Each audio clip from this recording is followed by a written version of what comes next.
मैं चाहता हूं कि भारत के जितने भी विश्वविद्यालय है, कॉलेज है, भारत के घर घर में मौलाना आजाद की तस्वीर होनी चाहिए। हम अपने बच्चे को जो है किसी के बारे में बताएं या न बताएं, लेकिन मौलाना आजाद के बारे में बताएं। बस इस बात को याद रखना चाहिए कि हम अपने बुजुर्गों को, इनके पैगाम को याद करते रहें और ये दुआ करें, शराबे कुहन फिर पिला साकिया, वही जाम गर्दिश में ला साकिया। जो अकाबरीन का कौमी नज़रिया था, कौमी यकजहती का नज़रिया था, वो हमारे दरमियान कायम दायम रहे। और मौलाना अब्दुल आजाद का एक फेमस इंडियन मुस्लिम विद्वान भी थे और वे कवि, लेखक, पत्रकार और इंडियन इंडिपेंडेंस सेनानी भी थे। This day as a National Education Day in memory of Maulana Azad Sahab and his contribution to India, to the society, to the people of India. Thank you, thank you. और साक्षरता को लेकर जो बिहार सबसे पिछले पायदान पे है, उसे हमें खत्म करना होगा और अपने आसपास के लोगों को शिक्षा के प्रति प्रेरित करना होगा, तभी हम मौलाना साहब के सपनों को पूरा कर पाएंगे। देखें, अगर आप चाय नोशी की बात करें और मौलाना आज़ाद को आप ना पढ़ें तो फिर वो चाय नोशी जो है वो बेकार रह जाती है।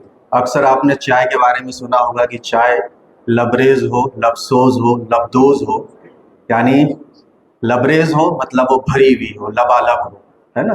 लबदोज हो जो होठों को चिपका दे, मतलब इतनी मीठी चाय हो। और कि हम ऐसे दानिशवर, मुफक्किर और ऐसे जादुई शख्सियत अपने हिंदुस्तान में पैदा करें कि जो एक दूसरे की भलाई के लिए सोच सके, कर सके, अच्छा बन सके और एक बेहतरीन हिंदुस्तानी समाज की तश्कील हो सके।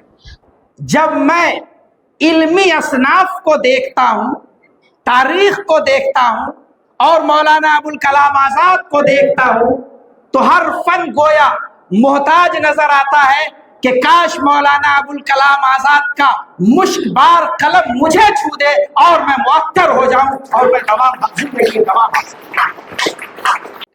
आज पूरे भारत में पहले शिक्षा मंत्री इस मुल्क के रहे और हमारी पीढ़ियों को बनाने का काम किया। आज हम लोग बैठे हुए हैं, तो मैं इस बात को पूरी जिम्मेदारी के साथ कहता हूँ कि उन्हीं के देन है कि आज हम लोग इतने बड़े विश्वविद्यालय में पढ़ने का काम किया। मैं कहना चाहता हूँ, अल्लामा इकबाल के शेरों से स्टार्ट करना चाहता हूँ। हजारों साल नरगिस अपनी बेनुरी पर रोता है, बड़ी मुश्किल से होती है चमन में दिलावर पैदा। मौलाना आजाद सियासी मसलक में ऑल इंडिया कांग्रेस के हमनवा थे। कांग्रेस पार्टी के अंधेरे में चिराग इन्हें कहे तो हमें लगता है ज्यादा बेहतर है।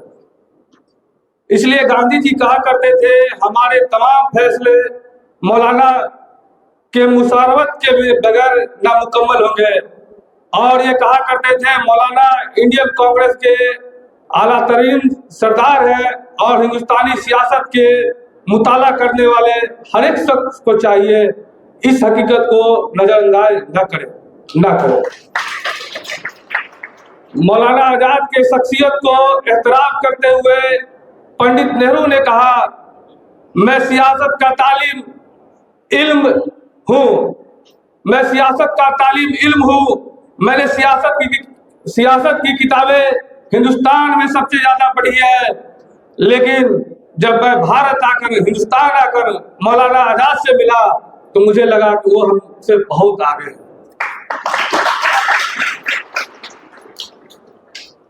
मौलाना आजाद ने जब पटिशन हुआ, पटिशन का दर्द, मौलाना आजाद पटिशन के खिलाफ थे, बापू खिलाफ थे, वो टू नेशन थ्योरी के अगेंस्ट है।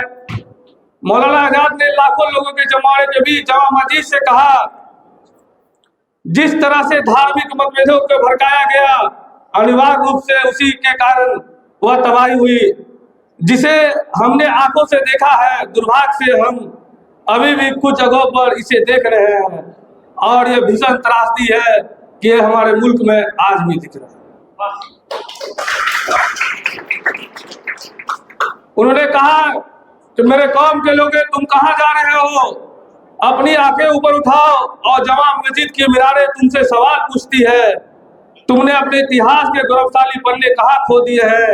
क्या कल ही तुम की बात रही है जब यमुना के किनारे तुम्हारे कारवां ने वजू करके मस्जिद में नमाज अदा किया था। आज तुम यहाँ रहने से डर लगता है। याद रखो दिल्ली तुम्हारे खून से सिंची हुई है। भाइयों मेरे, मौलाना आजाद ने कहा इस मुल्क के तकदीर के फैसले जो बुनियादी फैसले होंगे वो तुम्हारे सहमति के बिना नहीं हो सकते, वो तुम्हारे सहमति के बिना अधूरे रहेंगे। और मौलाना आजाद तमाम बातें हैं शिक्षा के क्षेत्र में उन्होंने काम किया। हमारे और लोग जो आएंगे, वक्ता लोग आएंगे, अपनी बातों को रखेंगे, लेकिन मैं कहना चाहता हूँ आज जो है मौलाना आजाद हमारे बीच में और भी इनकी प्रासंगिकता जो है बढ़ गई है। मैं चाहता हूँ कि भारत के जितने भी विश्वविद्यालय है, कॉलेज है, भारत के घर घर में मौलाना आजाद की तस्वीर होनी चाहिए। हम अपने बच्चे को जो है किसी के बारे में बताएं या न बताएं, लेकिन मौलाना आजाद के बारे में बताएं, क्योंकि जो है डॉक्टर अम्बेडकर के शब्दों में कहेंगे शिक्षा वो शेरनी का दूध है, जो पिएगा वो दहाड़ेगा। मौलाना आजाद ने ऐसा काम किया कि मुल्क के हर एक बच्चा जो है उस शिक्षा के शेरनी का दूध पिए और दहाड़ने का काम करे। और हम लोग जो इस मंच से बोल रहे हैं ये मौलाना आजाद की देन है।